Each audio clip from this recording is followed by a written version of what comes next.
중국 택배 왕의 사이다 복수.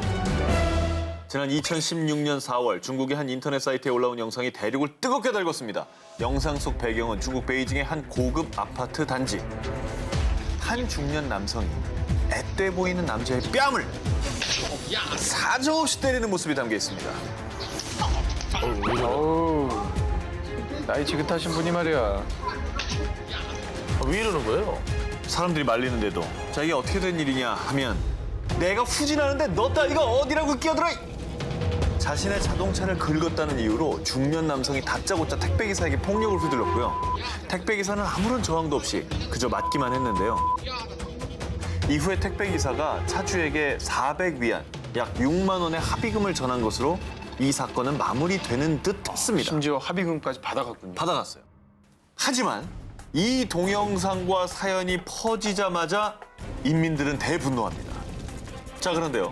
이 갑질 폭력 사건에 그 누구보다 그 수많은 중국 인민들보다 더 부들부들 분노한 이가 있었으니 바로 동영상 속의 택배기사가 소속된 S사의 왕웨이 회장. 오. 참고로 이 S사를 말할 것 같으면요. 중국 내 굴지의 1위 택배 기업으로 왕 회장은 지난 2017년 미국 F 경제 전문지가 발표한 중국 부자 5위. 이분이 본인도 택배 기사를 하신 걸로. 그렇죠. 그래요? 네, 정말 바닥부터 일어서신 분이거든요. 맞습니다. 우리 직원을 때린 이 사건에 대해 끝까지 책임을 묻겠습니다. 그렇게 하지 않으면 저는 이 기업의 회장이라고 할 수 없을 겁니다. 멋지다. 이렇게 회사 측에 강경한 입장을 전한 뒤에 폭력을 행사한 남성에게 똑같이 뺨을 치지는 않았고요. 어허. 주먹보다 센 게 뭡니까? 법이죠. 고소를 합니다. 참교육이네, 참교육. 정말 참교육 들어가신 만약에 거죠. 저 왕 회장이 같이 따기를 때리거나 주먹으로 했다면 좀 실망했을 것 같아요. 또 다른 갑질이 될 수 예, 있죠. 예. 그가 이 사건에 적극적으로 나선 이유, 바로 왕웨이 회장의 특별한 직원 사랑 때문이었는데요. 그는 기업 행사에서 우수 직원에게 선발된 이에게 90도로 허리 굽혀 인사하는 모습이 화제가 되기도 했고요. 야. 실제로 늘 기업의 최대 자산이 직원이라고 그렇게 강조하는 CEO였다고 합니다. 결말 어떻게 된지 궁금하지 않습니까? 아, 궁금해요. S사 택배기사를 폭행한 남자는 결국 중국 공안에서 조사를 받았고요. 오. 갑질을 행사했던 그 남자는 또해부치 잘못했습니다. 다시는 안 그러겠습니다. 이렇게 택배기사와 S사 측에 사과를 했다고 합니다. 근데 저렇게 하는 회장을 본 직원들의 기분이 어떻겠습니까? 애사심이 더 이제 뿜뿜이죠. 배달을 그건 하면서도 나 정말 충성심도 생기고 더 열심히 하게 되고 힘도 나고 안 그렇겠어요? 근데 사실은 저거는 복수라기보다는 해야 될 일을 한 거예요. 그렇죠. 시원합니다, 아주. 복수를 위해 가족을 죽였습니다. 2016년 11월 미국 엘라베마주 컬먼 법원 40년형을 선고받은 제이 메이너. 그는 자신의 장인을 총으로 쏴 죽이고 법의 심판대에 오르게 됐는데요. 그런데 판결이 난 직후 사람들의 반응이 심상치 않았습니다. 급기야 가해자 제이 메이너의 석방을 위한 탄원 운동까지 일어났는데요. 왜? 이건 또 왜죠? 가족을 죽였는데 거의 폐륜 범죄 아닌가요? 아니 어떻게 저기에 탄원 운동을 할 수가 있지? 거기엔 제이 메이너의 기구한 사연이 숨어져 있습니다. 자, 그에게는 사랑스러운 딸 줄리아 메이너가 있었는데요. 그러나 그녀에게는 깊은 상처가 있었습니다. 어린 시절 자신 어머니의 양아버지 레이먼드 얼 브룩스로부터 성적 학대를 당했습니다.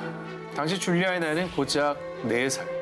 하지만 9살이 된 줄리아가 이 사실을 경찰에 알리면서 발각. 결국 2002년 레이먼드는 성폭행 혐의로 유죄 판결을 받게 됐습니다. 그러나 손녀에게 수년간 몹쓸 짓을 한 레이먼드에게 내려진 선고는 고작 징역 5년. 근데 미국은 대체로 처벌이 세지 않나요? 네, 아동 성범죄에 대해서는 굉장히 단호한 걸로 알려졌는데 굉장히 손방망이네요. 13년이 지난 뒤 줄리아는 결혼 후 세 아이의 엄마가 됐는데요. 하지만 과거의 악몽은 지울 수 없는 트라우마로 남았고요. 끝내 남편과 이혼까지 하고 정신적인 고통에 몸부림치고 맙니다. 자, 그리고 이런 딸의 모습에 가장 가슴 아파했던 한 사람, 바로 그녀의 아버지 제이 메이어. 내 딸은 매일이 지옥인데 그자는 너무 적은 벌을 받았어.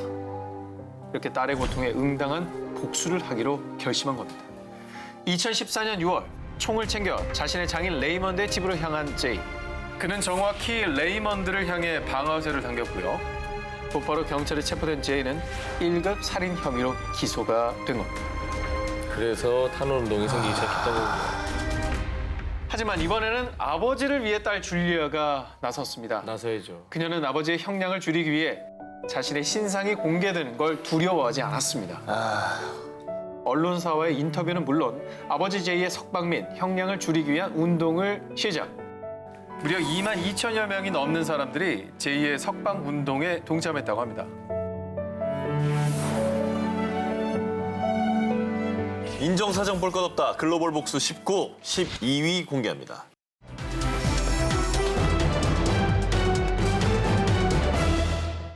(2017년 6월) 미국 플로리다주 올랜도 지역의 한 도로. 그런데 과속을 하지도 않았고 교통 신호를 위반한 것도 아니었는데 교통 단속을 하던 경찰들은 갑자기 F사의 한 세단을 멈춰 세웠습니다. 차주는 한 흑인 여성이었는데요. 저 신분증 좀 봅시다. What agency you with? 신분증을 요구하면서 그녀에게 직업을 물은 경찰들. 그러나 그녀의 대답에 그들은 당황하기 시작했습니다. I'm the signature. Second. Alright. I'm the signature. 오 마이. 오. 그녀는 플로리다주의 검사 아라미스 아얄라. 추측컨대 흑인 여성이 F사의 세단을 몰고 가자 의심조로 그냥 불러 세운 것처럼 보였습니다. 저희는 항상 이렇게 조회를 한답니다. 혹시 도난 차량일 수도 있고요. 그 창문 썬팅이 좀 진하기도 하고 그래가지고요. 이 아라미스 아얄라 검사 또한 말도 안 되는 거짓말이라는 걸 알고 있었습니다. 왜냐하면 자신은 교통법규를 어기지도 않았고 차량 썬팅도 불법이 아니라는 걸 알고 있었기 때문이죠. 얼마나 더 잘 알겠어요. 더 잘 알지. 그러나 곧바로 아라미스 아얄라는 이 두 경찰이 자신을 불러 세운 건 인종차별 중에 하나라고 판단했습니다. 당연하지. 그러니까 제대로 그냥 딱 걸린 거네요. 잘 걸렸지? 잘 걸렸다고 볼 수 잘 있겠네요. 걸렸어. 그런데 아라미스 아얄라는 경찰의 어이없는 변명에 미소로 화답했고요. 대신 명함을 주실 수 있을까요? 왜 내 명함을 왜 달라고 했어요? 안 가져왔어요. 정말로 영상에 보면 실제로 안 주고 메모지에 적어서 메모지 뜯어줍니다. 이후에 이 어이없는 사건은 해당 백인 경찰 버디캠에 찍힌 동영상이 올랜도 경찰서의 너튜브를 통해 공개되면서 무려 200만 이상의 조회수를 기록. 그녀가 흑인이 아니었다면 차를 세우지도 않았겠지. 경찰이 핑계대려고 아주 애를 쓰네. 네티즌들로부터 인종차별에 대한 비난을 피할 수 없었습니다. 자, 그렇다면 검사 아라미스 아얄라 어떤 복수를 했을까요? 이 두 백인 경찰들에게 직접적인 조치를 취한 건 없었습니다. 그런데 이 사건과 관련해 한 언론사 인터뷰에서 이런 말을 전했습니다. 이 사건에 대해서 올랜도 경찰서와 공개적인 대화를 나눌 수 있길 바랍니다. 경찰청장 나오라 이거지. 개인의 문제가 아니라 이건 경찰청장 기관의 나와. 문제야. 내가 아마 네 서장하고 나오겠어. 나와. 이번엔요, 우리 일상에서 흔히 일어나는 일입니다. 올해 3월 러시아 모스크바에 사는 차잘라스키 씨. 차잘라스키 씨는 요즘 한 몰상식한 이유 때문에 골머리를 앓고 있었는데요. 뭐야? 또 주차를 개떡같이 해놨잖아. 정면 주차 자리에 대각선으로 주차를 떡하니 옆 칸까지 다 차지하는 얌체 주차적 때문에 스트레스가 이만저만이 아니었던 겁니다. 몇 날 며칠을 지켜본 차잘라스키 씨. 결국 더는 참을 수 없어. 내가 버릇을 제대로 고쳐주지! 하면서 응징에 나섰는데요. 자, 얌체 주차족을 향한 복수국. 전동톱을 준비합니다. 그리고 차선을 아주 대놓고 삐져나온 차를 한 치의 망설임 없이 와, 진짜 좀. 썰어버렸어.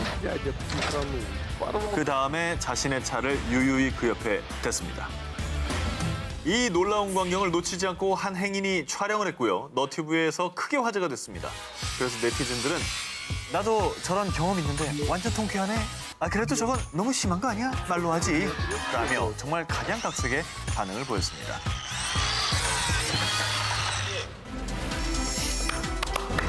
수고하셨습니다. 한태입니다.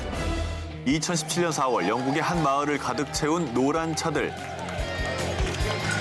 오, 와, 이뻐. 귀여워. 어머, 이쁘다. 귀엽다. 성륜차까지. 야, 스포츠카도 있네요. 마치 영국에 있는 노란색이란 노란색 차는 다 모인 듯한 진풍경. 2015년 치과 의사였던 피터 매독스는 은퇴 후 자신의 에마 노란색 V사 경차와 함께 영국 글로스터셔주에 위치한 비버리 코츠월드 마을로 이사 왔습니다. 그런데 아유 정말 저 노란 똥차 꼴도 보기 싫어. 차 빼요. 아유. 피터가 아끼고 애정하는 노란색 차를 트집 잡는 사람들, 차고에만 넣어둬라, 심지어는 폐차를 하라, 이런 막말까지 퍼부었고요. 피터의 차 보닛에 MOVE라고 대문짝만하게 긁어놓았다고 합니다. 아이고. 이 지경까지 이르자 6,000파운드, 약 900만 원에 가까운 수리비가 나왔는데요. 사실 피터가 이사온 비버리 코츠월드 마을은요, 유네스코 세계 문화유산이자 영국에서 가장 아름다운 마을로 손꼽히는 영국의 대표적인 부촌입니다. 그런데 마을을 찾은 사람들이 저 못생긴 노란 차가 풍경을 망치잖아! 라며 SNS에 불만글을 올렸고요. 이 일을 계기로 마을 사람들의 항의가 빗발치기 시작한 겁니다. 어이가 없네. 아니 당사자한테 얼마나 소중한 차입니까? 저 차가 무슨 뭐 매연이 많이 나오는 것도 아니고 뭔 피해를 줬다고 저래. 아니 법을 안 지킨 것도 아니고. 그래. 한편 영국 코번트리에 사는 한 청년 매티 B. 자동차 수리업자였던 그는 폐차 위기에 놓인 피터의 사연을 알게 됐고요. 자신의 SNS에 사연을 올렸습니다. 그리고 노란색을 기념하는 집회라는 모임을 개최했는데요. 이때 피터의 수모를 알게 된 영국 전역의 노란색 차주들은 전국의 노란 차주들이요! 우리가 대신 복수해 줍시다! 귀엽다. 라면서 이 모임에 동참. 그래서 자그마치 무려 100대의 노란색 차들이 복수의 칼날을 갈며 비버리 코츠월드 마을에 모여들었습니다. 저거를 막을 길은 없죠. 그럼요, 어떻게 막을 거예요? 돈으로 저걸? 오겠다는데. 게다가 노란 차들의 통쾌한 복수국을 알게 된 V사 자동차 회사는요. 피터의 망가진 차를 새로 고쳐주며 복수국의 힘을 팍팍 실어줬다고 합니다. 야 정말 영화 같은 얘기네요. 2009년 한 여성의 인생을 바꾼 남자친구의 한마디. 넌 정말 추악한 지방 쓰레기 덩어리야. 남자친구에게 이런 망언을 들은 여성은 미국 펜실베니아주 필라델피아에 사는 30대 여성 알비나 레인. 보시다시피 그녀의 몸무게는 127kg에 육박하는 초고도 비만 여성이었던 겁니다. 하지만 알비나가 이렇게 살이 찌게 된 건 임신을 하면서부터였는데요. 임신 중 남자친구의 언어 폭력과 정신적 학대가 심해져 그녀는 오직 음식에 기댔다고 합니다. 폭식을 한 거죠. 그러니까 스트레스 받는 걸 먹는 걸로 푼 거죠. 네. 너는 절대로 살을 뺄 수 없어. 평생 그렇게 살겠지. 돼지처럼. 아우. 자, 이런 끔찍한 독설을 들은 알비나. 그녀는 정말로 머리에 망치를 맞은 것 같이 순간 정신이 번쩍 들었습니다. 내가 못할 거라고? 네 코를 납작하게 해주지. 두고 봐, 복수할 거야. 그리고 곧바로 남자친구에게 이별을 선언했습니다. 그리고 시작된 그녀의 복수는 바로 다이어트. 저게 이제 남자친구의 마음을 돌리려고 다이어트를 한 게 아니라 헤어지고 완전히 달라진 나를 보여주겠다는 거예요. 할 수 없다라는 걸 아니라는 걸 보여주는 거예요. 그렇죠. 그녀는 완벽한 복수를 위해 매일 달고 살던 고칼로리 간식과 패스트푸드와의 이별을 선언. 그리고 식단 조절과 혹독한 운동으로 다이어트를 시작했습니다. 하지만 120kg이 넘는 체중과 40%가 넘는 체지방들 때문에 다이어트는 험난 그 자체였죠. 자, 그렇게 쓰디쓴 다이어트의 나날이 지나가고 무려 4년이 지났을 무렵 과연 어떻게 바뀌었을까요? 짜잔! 와! 와! 같은 사람입니다. 사람이 한 명 나갔다. 한 명이 아니라 사람이 한 명 나간 정도가 아니라 어머. 2명 나갔어요. 2명. 멋지네요. 진짜 힘들었겠다. 이렇게 살을 뺀 알비나의 멋진 모습을 우연히 전 남친이 알게 됐고요. 네. 알비나, 다시 너와 만나고 싶어. 내가 힘들 때 곁에 있었던 사람 그 나인 거 알지? 에이! 진짜 맞아야 돼 진짜. 그녀는 이렇게 답했다고 합니다. 글쎄, 너 때문에 내가 행복했을까? 내 눈앞에서 썩 꺼져! 이렇게 아주 통쾌한 복수를 날린 알비나. 뜻밖의 복수로 새 삶을 살게 된 그녀. 세상에서 가장 멋진 복수가 아닐까요? 유족을 모모한 소년 살인범의 최후. 2017년 7월 미국 17세 소년 단테 라이트는 1년여 전 18세 소년 조던 콜리의 옷을 갈취하는 과정에서 그를 살해한 혐의로 법정에 섰습니다. 사랑하는 아들을 너무도 허망하게 떠나보내게 된 엄마 캐런 클리는 법정에서 눈물로 호소했습니다. 에이구. I've lost my only child, my son, my baby, my friend. More than that, I've lost laughter and love. 어머니가 눈물을 참질 못하시네. 계속 눈물이 나시네 그냥. 가슴에 묻을 수밖에 없잖아요. 사랑하는 자식을 떠나보낸 그 마음은 어떻게 헤아릴 수 있겠습니까? 이루 말할 수 없는 슬픔에 재판 내내 눈물을 흘린 유족들. 하지만 제가 가진 모든 사랑과 웃음을 잃었습니다. On the nights I managed to 하지만 sleep, I wake 모두의 up hearing 미래를 my son 위해 scream for me. 아이들을 Says I have to 용서하겠습니다. realize all the 그거 쉽지 않을 텐데. 어? 사실 저도 아이를 키우는 부모 입장에서 이게 어떻게 다가올지 뭐 100% 이해한다고는 말씀 못 드리겠지만 아, 이건 정말 큰 결정을 내리신 거예요. 그 가해자들은 평생 가품에 살아야 돼요. 그게 중요합니다. 평생. 유족들이 흐느끼며 말을 이어가는 first time 그때 in my life. I feel hate in my heart. Here 왜 is 웃어? I hope that every time you want for a jacket, you stay. 너무 저 웃음이 끔찍하고 소름 Every time 돋네요. you want for shoes, you get a 처벌도 반성을 하라고 내리는 건데 그럼 이게 약간 의미가 뭐가 있나 싶어요. 무슨 의미가 있습니까 저런 선처가? 네. 오열하는 유족 앞에서 비웃음을 흘린 살인범 라이트. 심지어 그는 유족들에게요. I just want to tell y'all, I'll be home soon, or I'll be Keon. I love my family. 라이트는 살인을 저질렀는데도 불구하고 이미 유족과 합의를 했기 때문에 큰 처벌을 받지 않을 것이라 굳게 믿고 마치 유족들을 조롱하는 듯한 발언과 태도로 일관했습니다. 합의했고 미성년이니 크게 뭐 별일 없겠지 이걸 알고 저렇게 까부는 거군요. 아 근데 처벌이라도 좀 판사님이 세게 내렸으면 좋겠다. 아. 갑자기 그 생각이 드는데요. 그렇습니다. 그런데 역시나 법은 냉정하고 엄격했습니다. 라이트를 유심히 지켜보던 판사는요. bargained for, sentenced by the parties, but watching you sit there, smile and laugh and shake your head like this was no big deal, I'm very tempted to just say, I'm not going to accept this sentence agreement. We'll go to trial, and if you're convicted of felony murder, you'll go to prison for the rest of your life. That means you'll die there. That's what I'm tempted to do. 잘하셨다. 판사는 정말 이례적으로 유족의 선처와 합의를 배제하고 최고 52년형을 선고. 판결에 놀란 라이트는 굳은 표정으로 다급하게 변호사를 재촉했지만 별 수 없었고요. 결국 라이트는 평생을 감옥에서 보내게 됐습니다. 에이구.